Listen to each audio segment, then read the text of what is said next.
खुलुमबाय आङो कुबिन बर' टंला दखरा एबसुनि आङो आफादगिरि दा बर्तमान दिनै आङो लाइभखौ मानो होनो गोनां जाखो बा लाइभआव आं मानो फैनो गोनां जाखो बेनि मोननैसो जाहोन दङ बेनि थाखाय आङो फैनो गोनां जादों आं बेखौ गथि गथायै आं नोंथांमोननि सिगाङाव आङो फोरमायनो सानदों जे दाखालि बावैहाय 31 मार्चआव मोनानि 10टायाव खालिंदर ब्लक BPFनि सानैसो दैदेनगिरिफ्रा सासे असिनाखि जेबो दाय गैयै मोनसे गामिनि सासे सेंग्रा बिथांनि मबाइलजों अभार टेलिफननि गेजेरजों आंखो टंला दखरा एबसुनि आफादगिरि आं कुबिन बर'खौ बिथांमोना जोबोद मोनसे लाइफ थ्रेटेनिं होदों धमकी होदों बा दम होदों बिथांमोना फारियै TCLCCनि बारग' चेयारमेन एक्स चेयारमेन दैथुन बड'सा बिथां खाग्रा उलुबारिनि सन्तोष बसुमतारी होननाय सासे सेंग्रा आरोबाव दङ लकेलनिनो उपुर्व बर' होननाय बिथांमोना जोबोद माने जौ फेग्लिनानै आंनि सायाव जोबोद माने खोनासंथावै अश्लील राव अश्लील भाषा होनना बुंदों जायखौ खोनायोबा जोबोद मुगैथाव बेबायदि रावजों बिथांमोना आंखौ धमकी होदों बा लाइफ थ्रेटेनिं होदों बिथांमोना जोबोद मैला मैला रावजों बुंदों जे बिथांमोना दिनै गावसोरखौनो साननांगौ आङो टंला दखरा दुलाराय बर' फरायसा आफादनि सासे मावथि जानानै आं बिथांमोनखौ रिक्वेस्ट खालामदों नोंथांमोना पलिटिक्सखौ खालाम जा बुंनांगौ बाथ्रा गैया नाथाय पलिटिक्स खालामनायनि नामाव दिनै बिथांमोना पार्सनेलि लाबा जानाय नङा आरो जोंबो एबसुआ रावखौबो पार्सनेलि लायाखै दा बिथांमोनखौबो जोङो गाज्रि मोना पार्सनेलि जे बिथांमोना जिबायदि आंनि सायाव पार्सनेलि एटाक खालामबाय बियो ग्रहणजोग्य नङा आं खावलायगोन बिथांमोना जाहाथे भबिष्यतआव रावखौबो रावनिबो सायाव बेफोरबायदि अश्लील रावजों माने बुथारनायनि थ्रेटेन खालामा आं बेखौ रिक्वेस्ट खालामो मानो होनबा दिनै पलिटिक्सखौ जों बुजिनांगोन दिनै आरो पलिटिक्स खालामदोंब्ला दिनै रावनिबो सायाव माने बियो पार्सनेलि एटाक जानो मोननाय नङा मा होनना बुङोबा दिनै डेम'क्रेसि इन्डिया मोनसे गिदिर मोनसे डेम'क्रेसि दा बे डेम'क्रेसिनि गेजेरजोंसो जोङो पलिटिक्सखौ जोङो खालामनो नाजानांगोन दिनै आं बुङो जे बिथांमोना BPF खालामदों खालाम बिथांमोनखौ जोङो पार्सनेलि रावखौबो गाज्रि मोना बिथांमोननि जितु सिन्ताधारा जितु बिथांमोननि जितु आइडिय'लजि जितु बिथांमोननि मोनसे सिस्टेम रायजो बेंनायनि जि सिस्टेम बेखौ जोङो रायजो राजाया फसन जायाखै बिथांमोननि जितु सिन्ताधारा बिथांमोननि जितु मावथांखि बेखौ रायजो राजाफ्रा दिनै गाज्रि मोनजोब्बाय बिथांमोना दिनै सोरनिबा सायावसो बा आंनि सायावसो दिनै बिथांमोना पार्सनेलि माने लाइफ थ्रेटेनिं होदों बिथांमोना आंखौ गावथारनायनि धमकी होदों बेखौ आं गोख्रों रावजों सोंखारिदों नंगौ बिथांमोना आंनि सायाव जुदि बेबायदि लाइफ थ्रेटेनिं होयोबा बिथांमोना आंखौ जिबायदि मबाइलाव मैला मैला रावजों धमकी होबाय आं बेखौ नैबे समाव नोंथांमोननो खोनासंहोनो सानदों बेफोरबायदि जितु मैला मैला सोंखारिबाय नोंथांमोना निस्सय खोनाबाय दा साननानै नायदों बयबो जे बिथांमोननि आखायाव जोंनि हारि दानायनि उन्नयन मुलुगनि डेभेलपमेन्टनि खामानिफोरखौ जुदि हगारना होयोब्ला दिनै फैबाय थानाय इन फिउचार समाव फैबाय थानाय बोथोरफोराव जों माबायदि जों खौसे जानानै जोङो जौगानायनि खामानि मावनो हागोन साननानै नायदो दाना नोंथांमोना बयबो नुबाय बिथांमोना आंखौ पार्सनेलि थ्रेटिं होदों आंहा बेयाव बुंनांगौ बाथ्रा गैया मानोना आं थैखांनायनि उनावबो आंखौ बिथांमोना गावथारखांनायनि उनावबो जे आंहा जेबो दुखु थानाय नङा, आं बायदि सासे मानसिया थैबाबो जेबो लस जाया हारिया। खिन्थु आंखौ गावथारखांनायनि उनाव बिथांमोना सुख सान्थियै रायजो जानो हागोन ना हाया, बिसोर बयनिख्रुइ देरसिन बाथ्रा जागोन। जेनेबा मोनसे बाथ्राखौनो आं बुंबाय जे इन फिउचार हारिनि अलखद समाव जुदि थासारिया जुदि खावलायोबा, साप'ज प्रमद बर', एबसु आरो हाग्रामा महिलारि बा BPF जों ज' जाबाय बायोबा, अब्ला नोंथांमोना बै समाव नोंथांमोननि स्थितिया मा जागोन बेखौ साननानै नाय।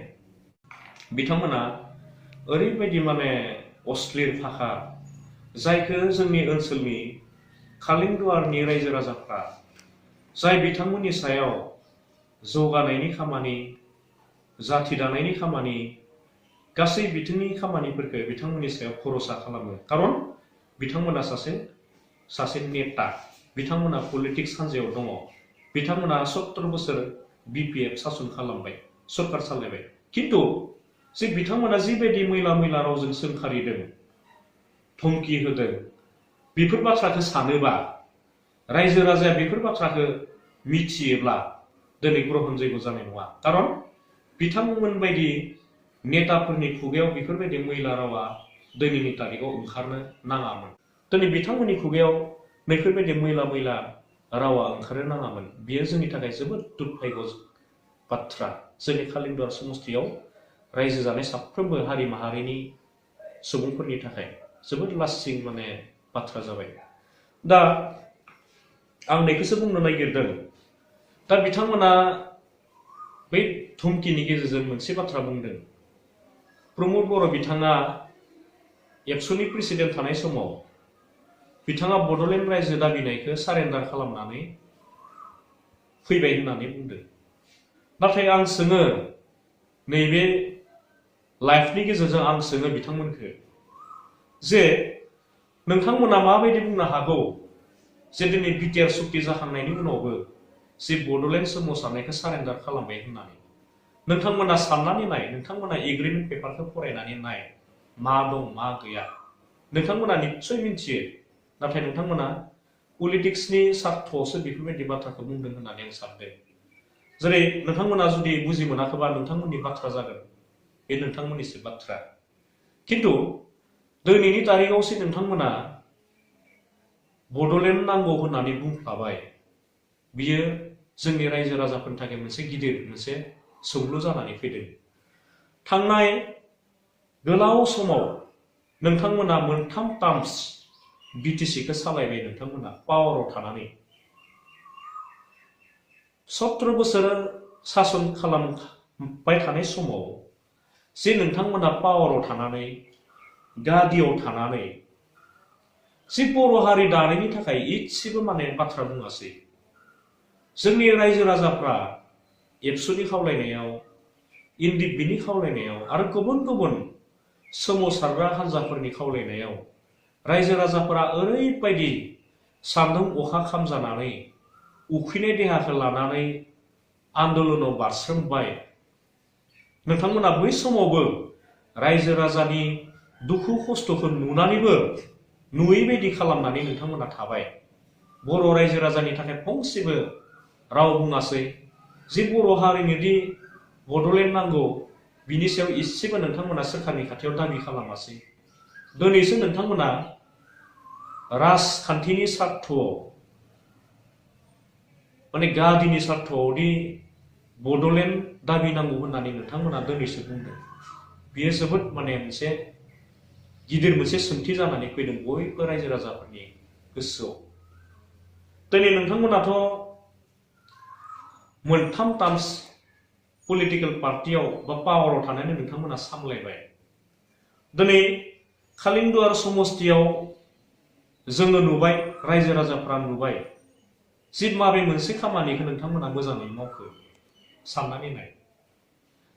ना जोंनि लाइमोन सेंग्रा सिख्लाफोरनि बेकारनि जेंनाया जोबखो, साबेसे जोंनि लाइमोन सेंग्रा सिख्लाफोरनो साख्रियाव थिसननो हाखो, साख्रि होनो हाखो? जोंनि नैबे कालिंदर समस्तियाव रायजो जानाय साफ्रोमबो रायजो राजाफ्रा सोरबा आबादारिया साबेसेया माने आबाद खालामनानै मोजां एवार्ड मोननो हाखो सोरखारनिफ्राय? जोंनि कालिंदर समस्तिनि साबेसे आबादारिफ्रा मोजां आबादारि हिसाबै गावखौ गायसननो हाखो? साबेसे आबादारिफोरनो नोंथांमोना पावाराव थानानै मोजां मोजां आसनि होनो हाखो? कालिंदर समस्तियाव जोंनि बिमाफ्रा, जोंनि आइजोफ्रा बहाबा सखायाव, बहाबा गावनि न'आव जौ फाननानै न'खर सामलायनो गोनां जादों।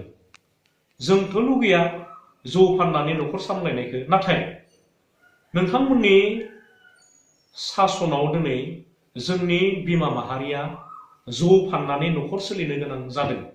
गावनि गथ' गथायफोरखौ फोरोंनो गोनां बाध्य जादों। फरायसालियाव फरायनो माने बाध्य जादों। मानि थाखाय? दिनै जों बुंदों सासे जौ फानना जाग्रा आइजोनि जेंनाया जोबनांगौबा दिनै बिथांमोननो आसनि होनांगौमोन। दिनै नोंथांमोना पावाराव थानानैबो बेफोरबायदि जेंनाखौ फोजोबनो हायासै। जोंनि 22,000 सेंग्रा सिख्लाफ्रा दिनै आखायाव थालिर थफ्ला लानानै बायजोआव कम्पानिफ्राव खामानि मावनानै जानांगौ बाध्य जादों। मानि थाखाय? नोंथांमोनाथ' बिथांमोननि जेंनानि सायाव माब्लाबो सावरायासै। दिनै जोंनि ओनसोलाव गोबां फरायसालिफोरनि जेंना दङ, बर' मिडियामनि। सानसेबो नोंथांमोना जोंनि बर' बिजोंनि फरायसालिफ्राव बे फरायसालिफ्रा साबेसे फोरोंगिरि दं, साबेसे स्टाफ दं? जोंनि फरायसा फरायसुलिफ्रा लेखा मोनदोंना मोनाखै? मोजां रोखोमै क्लास जायोना जाया? बैफोर स्कुलफ्राव मा जेंना दं बेखौ सानसेबो खबर लाहैयासै नोंथांमोना।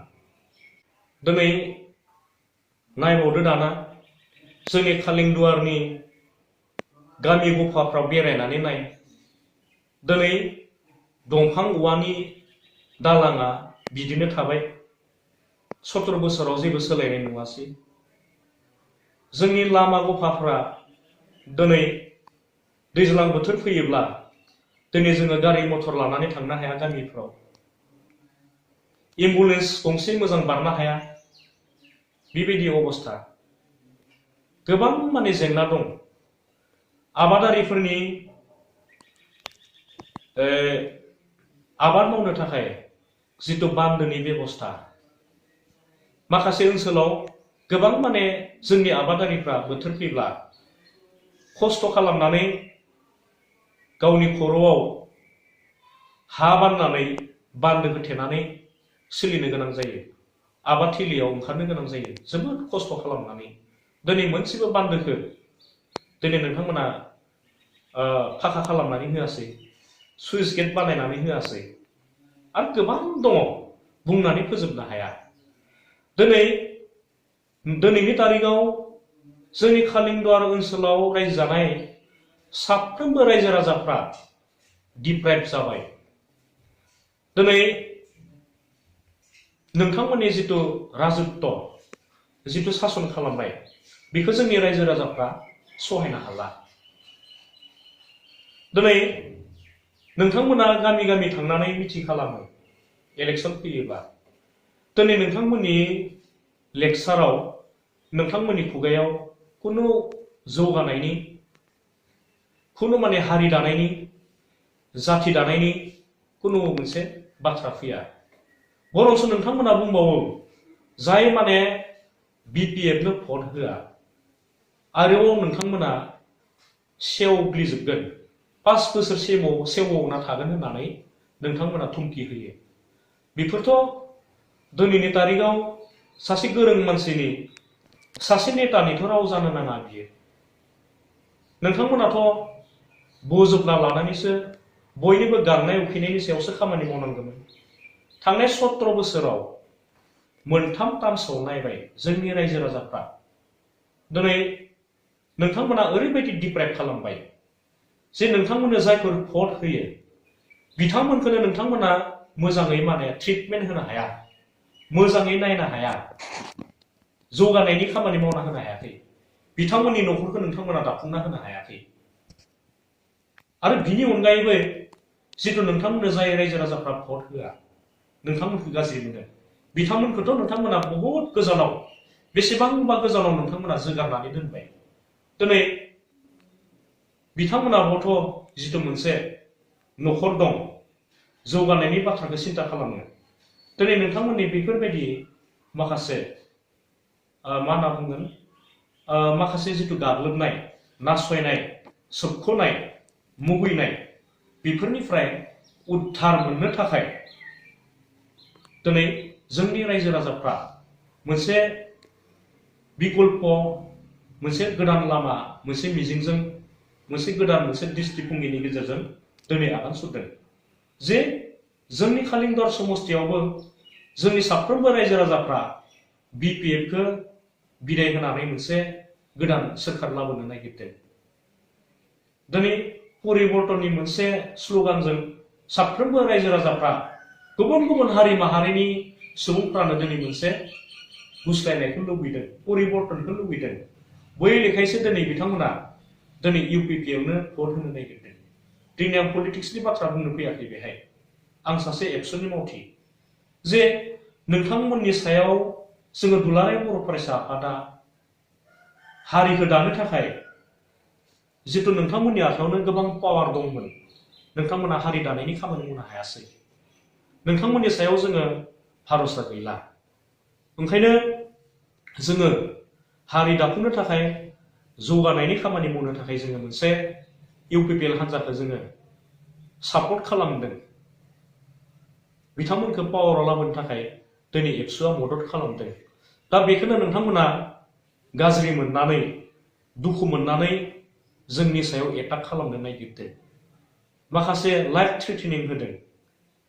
बे नोंथांमोननि बाथ्रा। खिन्थु जोङो एबसुनि मावथि हिसाबै जोङो दहायनो बुंदों आङो रावनिबो सायाव पार्सनेलि गाज्रि मोननाय गैया जोंहा। जोङो डेम'क्रेसियाव जोङो पलिटिक्सखौ पलिटिक्स हिसाबैनो जोङो लुबैयो। जोङो सुख सान्तिनि गेजेरजोंनो सान्ति मोनसे परिबेसनि गेजेरजोंनो जोङो इलेक्सनाव बाहागो लानो लुबैयो। जों बेखौनो खावलायबोबाय थादों जे इलेक्सना सान्तियै बारलांनांगौ। दिनै नोंथांमोनासो बैफोरबायदि माखासे दाबि धुमखि सोरखौबा गावथारनायनि धुमखि होनायनि गेजेरजों पलिटिक्स खालामनो दिनै नोंथांमोना ओंखारबोदों। बियो ग्रहन जायग नङा। आरो नोंथांमोना बैफोरबायदि गुबुननि सायाव पार्सनेलि लाइफ थ्रेटेनिं होनायनिफ्राय नोंथांमोना दिनैनिफ्राय गोजानाव थानांगौ होननानै आङो नोंथांमोनखौ